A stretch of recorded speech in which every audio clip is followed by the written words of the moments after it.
विजय का दिल्ली में आज पहला दिन था। कोचिंग में एडमिशन तो हो गया था, लेकिन रहने के लिए कमरे का इंतजाम करने के लिए पूरा दिन दौड़ भाग में ही बीत गया था। बड़े शहर के अच्छे कॉलेज और कोचिंग में एडमिशन जितनी आसानी से मिल जाता है, बैचलर लड़कों को कमरा उतनी ही मुश्किल से मिल पाता है। विजय अभी रात बिताने के बारे में सोच ही रहा था कि अचानक एक बार फिर से जोरदार बिजली कड़कती है और विजय अपने ख्यालों से बाहर आ जाता है। वैसे तो दिल्ली में आमतौर पर हर तरफ भीड़ नजर आती है, लेकिन ये आउटर दिल्ली का इलाका था। जिस बस स्टॉप पर खड़ा वो बस आने का इंतजार कर रहा था, वहाँ आसपास कोई भी नजर नहीं आ रहा था।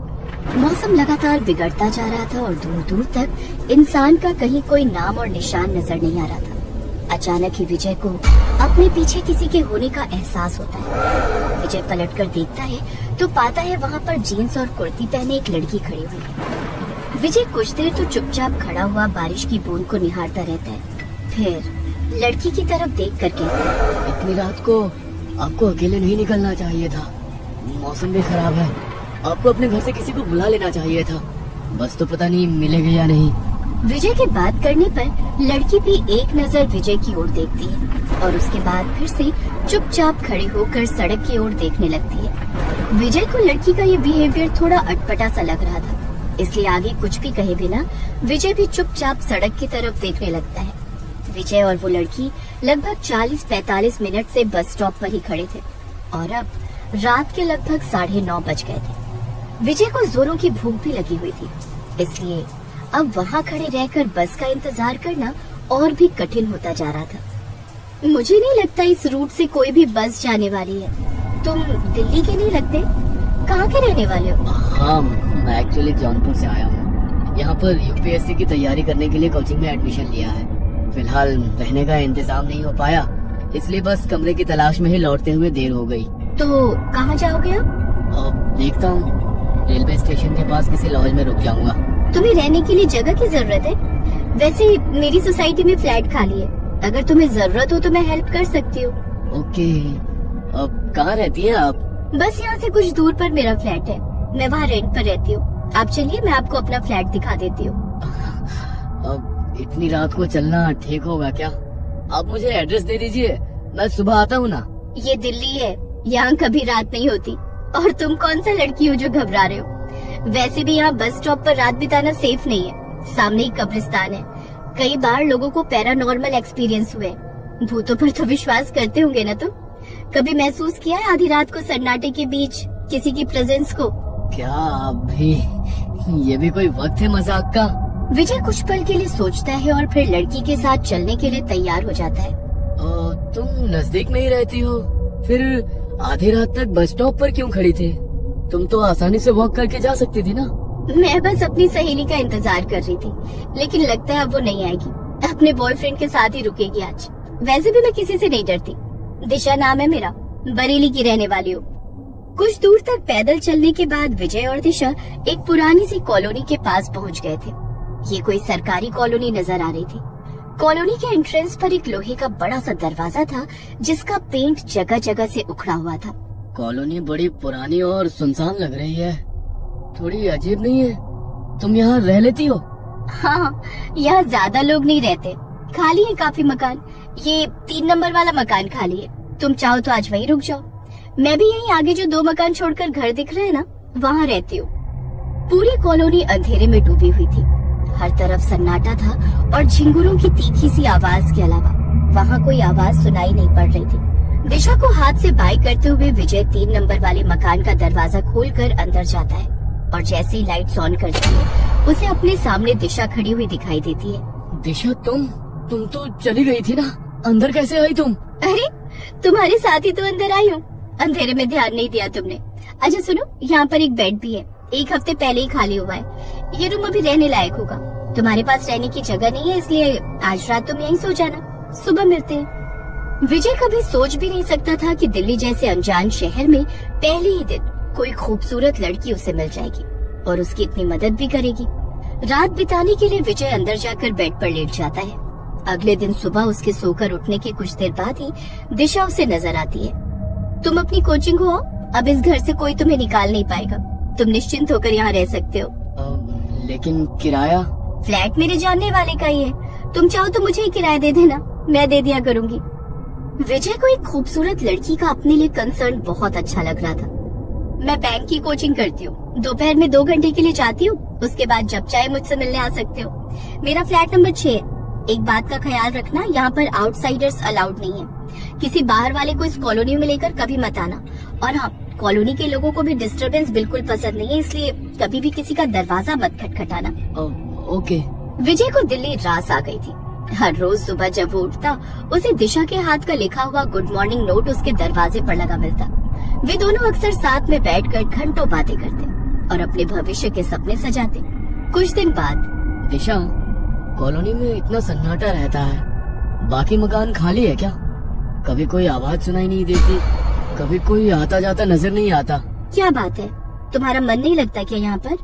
बाकी लोगों की याद क्यों आ रही है? तुम्हें बताया था ना, यहाँ रहने वाले लोग डिस्टरबेंस पसंद नहीं करते, इसलिए ज्यादातर घर के अंदर ही रहते हैं। नहीं, मन लगने जैसी कोई बात नहीं है। तुम हो ना मेरे पास, बस मैंने ऐसे ही पूछ लिया। विजय ने महसूस किया कि दिशा की आंखें इस बात के जवाब में थोड़ी बदल सी गई हैं और लहजा थोड़ा सख्त हो गया है। शायद दिशा पॉजिटिव हो रही है, उसे मेरा किसी और के बारे में पूछना अच्छा नहीं लगा। हर गुजरते दिन के साथ विजय दिशा के और नजदीक आता जा रहा था। जनवरी की खूबसूरत ठंडी शाम थी। विजय अपने फ्लैट की छत पर दिशा के कंधे पर सर रखकर बैठा हुआ था। दिशा, वैसे तो तुम बस 2 मकान छोड़कर ही रहती हो, लेकिन मुझसे अब ये 2 मकान जितनी दूरी बर्दाश्त नहीं होती। एक बात सच बताओ, प्यार करती हो ना मुझसे? बहुत ज्यादा। तुम सोच भी नहीं सकते उतना प्यार करती हो। तुम्हें पाने के लिए किसी भी हद तक जाने को तैयार हूँ मैं। सोच लो, प्यार करोगे तो हदों को पार करके निभाना पड़ेगा, वरना हम दोस्त ही ठीक है। अब बस तो हो गया फैसला। अलग अलग फ्लैट क्यों, हम एक साथ रहते हैं ना। दिशा विजय के कंधे पर सर रखकर बैठी हुई थी और विजय दिशा के लंबे बालों से खेलते हुए उससे बातें कर रहा था। तभी उसने देखा कुछ दूरी पर एक आदमी छत पर खड़ा उसे ही घूर रहा है। चलो नीचे चलते हैं। पता नहीं कौन है वो आदमी, जब भी मैं तुम्हारे साथ यहाँ बैठता हूँ ना जाने क्यों कहा जाने वाली नजरों से घूरा करता है। अरे पता नहीं ये आदमी है या भूत, ऐसे आंखें फाड़ कर कौन देखता है। तुम थोड़ा सावधान रहना, मुझे ये आदमी कुछ ठीक नहीं लगता।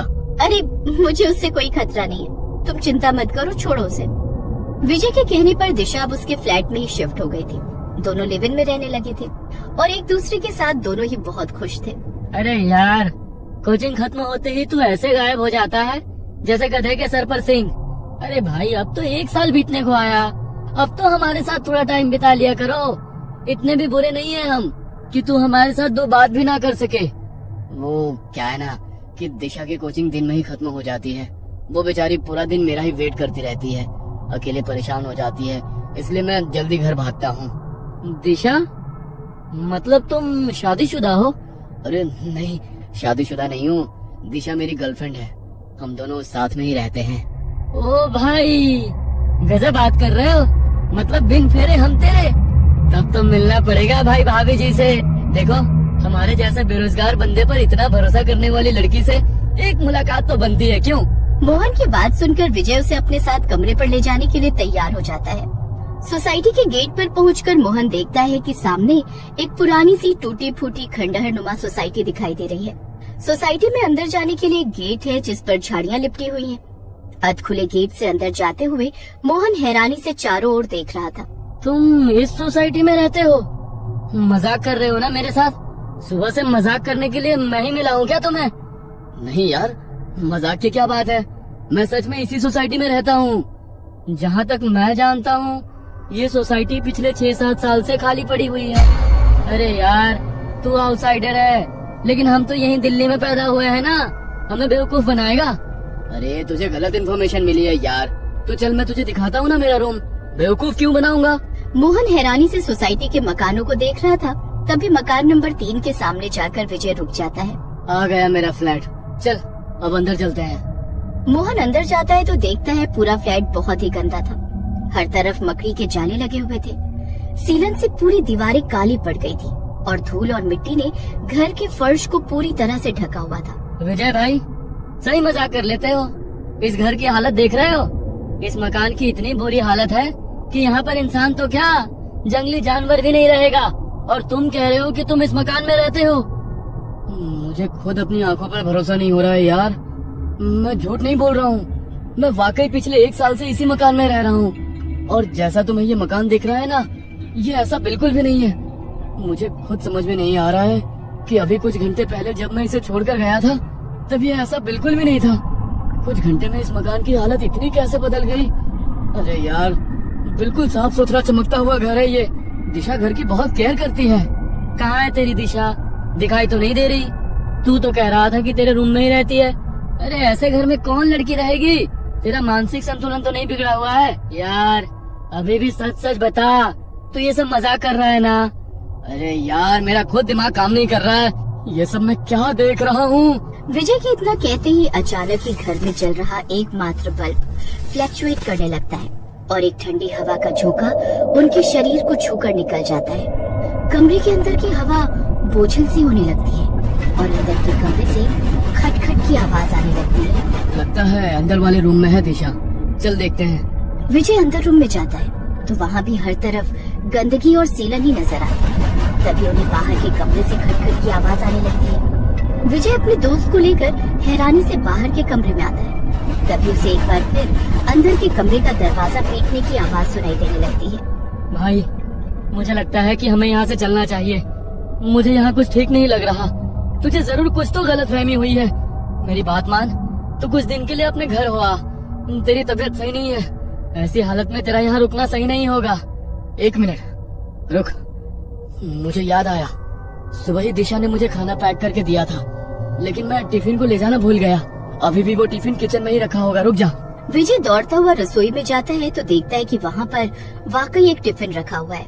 ये देख, मैंने कहा था ना, ये रहा मेरा टिफिन। तू इसे खोल कर देख, तुझे इसमें पास्ता मिलेगा। मोहन जैसे ही टिफिन को खोलता है, डब्बा उसके हाथ से छूट जाता है। टिफिन के अंदर रखे हुए खाने में से गंदी बदबू आ रही थी और उसके अंदर छोटे छोटे कीड़े रेंग रहे थे। अच्छा चल, एक बार पड़ोसी से पूछ कर देखते हैं। विजय और मोहन बारी बारी से सारे मकानों पर जाते हैं, लेकिन सभी मकानों की हालत बिल्कुल एक जैसी थी। सभी मकान खाली थे और उनमें गंदगी के सिवा कुछ नजर नहीं आता था। अब मैं तुझे कैसे यकीन दिलाऊं? मैं झूठ नहीं बोल रहा हूँ। ये सब साजिश है मेरे खिलाफ, लेकिन मैं कोई बेवकूफ नहीं हूँ जो ऐसा ही फंस जाऊं। तू अभी रुक, वो सामने कॉलोनी दिखाई दे रही है ना, वहाँ पर एक आदमी रोज मेरी दिशा को घूर घूर कर देखता था। तू चल, वो बताएगा तब तो तू मानेगा ना कि दिशा और मैं इसी फ्लैट में रहते थे। मोहन विजय के चेहरे पर एक अजीब सी बेचैनी महसूस कर पा रहा था। ऐसा लगता था वो किसी भी पल बस रो पड़ेगा। विजय का मन रखने को मोहन उसके साथ सामने वाली कॉलोनी में जाकर एक घर का दरवाजा खटखटाने लगता है। कुछ ही मिनटों में एक सांवला सा बड़ी बड़ी मूंछों वाला व्यक्ति दरवाजा खोलता है। यही है वो। सर प्लीज सच सच बताइए, आप मुझे जानते हैं या नहीं? विजय की बात सुनकर उस आदमी ने एक नजर विजय को ऊपर से नीचे तक देखा और फिर उसके चेहरे के भाव बदलने लगे। बताइए ना sir, this is very important. अरे शर्म आ रही है इस इंसान को ये बात कबूलने में कि हर रोज ये एक प्रेमी जोड़े को छिप छिप कर देखता था। इतना ही नहीं, मैंने इसकी नजर में दिशा के लिए कुछ अलग ही महसूस किया है। अरे पागल हो क्या तुम? आज तक तो बस मुझे शक था, लेकिन आज यकीन भी हो गया कि सिरफिरे हो तुम। यह लड़का रोज सामने जो डीडीए के खाली फ्लैट पड़े हैं ना, उसकी छत पर बैठकर पता नहीं अकेले में क्या बड़बड़ाता रहता था। ऐसे बिहेव करता था जैसे ये किसी के साथ बैठा हो। अकेले में ही हंसता, बड़बड़ाता और फिर कई बार मेरी तरफ देखकर गुस्से में मुंह फेर कर नीचे चला जाता। मुझे तो यह कोई सरफिरा पागल ही लगता था जो उन खाली पड़े खंडहरों की छत पर न जाने क्या करने जाता था। मुंह बंद करो अपना, झूठ बोलता है ये। तूने मुझे देखा लेकिन दिशा नहीं दिखाई दी तुझे? अरे मैं रोज उसके साथ ही जाता था छत पर। भाई इलाज कराओ इसका। विजय, दिशा कोई है ही नहीं, किसी ने नहीं देखा है आज तक उसे। तू संभाल खुद को यार, इस बारे में जितना सोचेगा ना उतना ही खुद को परेशान करेगा। देख, मैं तेरा दोस्त हूँ, तेरा बुरा नहीं चाहता। इस समय तो बस कुछ दिन के लिए अपने घर चला जा और घर जाकर अपनी फैमिली को सब सच सच बता देना। जो कुछ तूने इतने दिन अपनी आंखों से देखा वो कुछ और नहीं, बस एक छलावा था। हम तेरे दुश्मन नहीं हैं और ये अंकल भी वही कह रहे हैं जो उन्होंने देखा है। विजय को कुछ समझ नहीं आ रहा था कि जो कुछ वो अब देख रहा है वो झूठ है या जो पिछले 1 साल से उसने देखा या जिया है वो झूठा था। अपने आप को ये समझा पाना कि पिछले 1 साल से वो एक भ्रम, एक छलावे में जी रहा था, विजय के लिए आसान बिल्कुल भी नहीं था। विजय को सब कुछ घूमता हुआ सा नजर आ रहा था। विजय भाई, जिस जगह को तुम अपना कमरा बता रहे हो ना, वो रहने लायक स्थिति में बिल्कुल भी नहीं है। तुम ऐसा करो, मेरे साथ मेरे कमरे में चलो, वहीं से अपने गांव के लिए निकल जाना। विजय ने हाँ में गर्दन हिलाई और उसके बाद मोहन उसे अपने साथ अपने कमरे पर ले गया। अगले दिन सुबह ही मोहन ने उसे उसकी गांव जाने वाली बस में बिठा दिया था।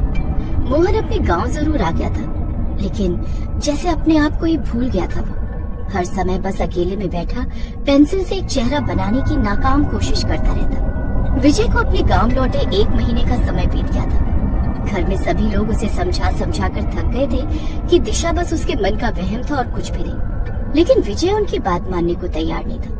ना तो अब उसका पढ़ाई में मन लगता था और ना ही वो किसी से बातचीत किया करता। इसी बीच एक सरकारी नौकरी में उसका चयन हो जाता है। विजय नौकरी ज्वाइन कर लेता है।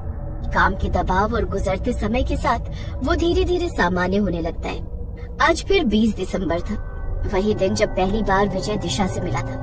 न जाने क्यों आज विजय को बार बार दिशा का ख्याल आ रहा था। देर रात उसे ऐसा लगा जैसे दिशा उसे आवाज लगा रही है। विजय ने उठकर कमरे के बाहर देखा, लेकिन बाहर कोई नहीं था। अचानक एक बार फिर उसे छत के ऊपर से दिशा की आवाज सुनाई देती है। विजय पागलों की तरह दौड़ते हुए छत पर पहुंचता है तो देखता है सामने दिशा खड़ी उसे देखकर मुस्कुरा रही है। विजय दौड़कर उसका हाथ थाम लेता है। तुम आ गई दिशा, मुझे पता था तुम हो। कहाँ चली गई थी मुझे छोड़कर? चलो मैं सबको तुमसे मिलाता हूँ। विजय की बात सुनकर एकाएक दिशा विजय का हाथ छोड़ देती है और धीरे धीरे अपने कदम पीछे की ओर बढ़ाने लगती है। छत के आखिरी छोर पर पहुंचकर दिशा ने एक कदम और पीछे की ओर बढ़ाया और छत से नीचे लुढ़क गई। विजय के मुंह से एक जोरदार चीख निकली और वो पसीने में लथपथ बिस्तर से उठकर बैठ गया। इतने दिनों के बाद अचानक दिशा का ख्याल आया। ये क्या हो रहा है मेरे साथ? विजय की आवाज सुनकर उसकी माँ दौड़ती हुई उसके कमरे में आती है। क्या हुआ बेटा, सब ठीक है ना? हाँ, मैं ठीक हूँ माँ, आप सो जाओ। मैंने साफ सुना ये दिशा कहकर चिल्लाया था। जरूर वो चुड़ैल इसके सपने में आई होगी। अगले दिन सुबह, बेटा देख तो एक रिश्ता आया है तेरे लिए। बरेली की लड़की है, अच्छी लग रही है हमें तो। तू देखकर बता न कैसी है। और देख बेटा, जब तक तू जीवन में आगे नहीं बढ़ेगा ना, वो अतीत के बुरे ख्याल तुझे ऐसे ही सताते रहेंगे। ठीक है माँ, जैसा आप ठीक समझो, मुझे मंजूर है। विजय के हाँ बोलने पर जल्द ही विजय की पूरी फैमिली सगाई के लिए दृष्टि के घर पहुंच जाती है।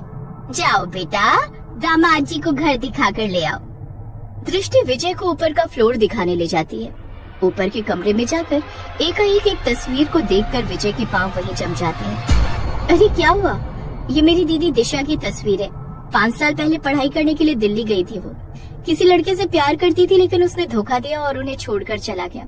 दीदी इंतजार करती रही उसका, लेकिन जब वो लौट कर नहीं आया तो उन्होंने हताश होकर आत्महत्या कर ली। मौत हो गई है इनकी? कब? मतलब कब हुई? 4 साल पहले, लेकिन वो हमारे आसपास ही है। मैं अपनी दी को महसूस कर सकती हूँ। बहुत गहरा बॉन्ड था हम दोनों में। क्या हुआ, आप ठीक तो है ना?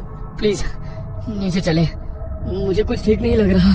पता नहीं ये इत्तेफाक था या कुछ और। दिशा की बहन दृष्टि से ही विजय की सगाई हुई थी। विजय बहुत बेचैनी महसूस कर रहा था, लेकिन चाहकर भी किसी को कुछ कह नहीं पा रहा था। और कहता भी तो कौन यकीन करता उसकी बात पर। यूं ही बेचैनी में महीने भर का समय बीता और शादी का दिन भी आ गया। शादी के बाद दृष्टि विजय के कमरे में बैठी घूंघट में चेहरा छिपाए उसका इंतजार कर रही थी। कमरे में विजय के कदमों की आहट होती है तो दृष्टि थोड़ा और संभल कर बैठ जाती है। कुछ पलों के बाद विजय दृष्टि का घूंघट उठाता है। मैंने कहा था ना जान, तुम्हारा साथ में मरकर भी नहीं छोड़ूंगी। बहुत लंबा इंतजार कराया तुमने, अब कोई भी हमें अलग नहीं कर पाएगा। इतना कहकर दृष्टि जोर जोर से हंसने लगती है। विजय को पहचानते देर न लगी कि ये आवाज दृष्टि की नहीं बल्कि दिशा की है। कांपते हाथों से वो बिस्तर से उठकर दूर खड़ा हो गया था। दृष्टि की पुतलियां धीरे धीरे सफेद हो रही थी। चेहरा भयावह और निस्तेज दिखाई पड़ रहा था। धीमे कदमों से वो विजय की ओर बढ़ रही थी और विजय कांपते शरीर के साथ जमीन पर गिर गया था। प्यार करती हो ना मुझसे? बहुत ज्यादा। तुम सोच भी नहीं सकते उतना प्यार करती हूँ। तुम्हें पाने के लिए किसी भी हद तक जाने को तैयार हूँ मैं। सोच लो, प्यार करोगे तो हदों को पार करके निभाना पड़ेगा, वरना हम दोस्त ही ठीक है। अब बस तो हो गया फैसला।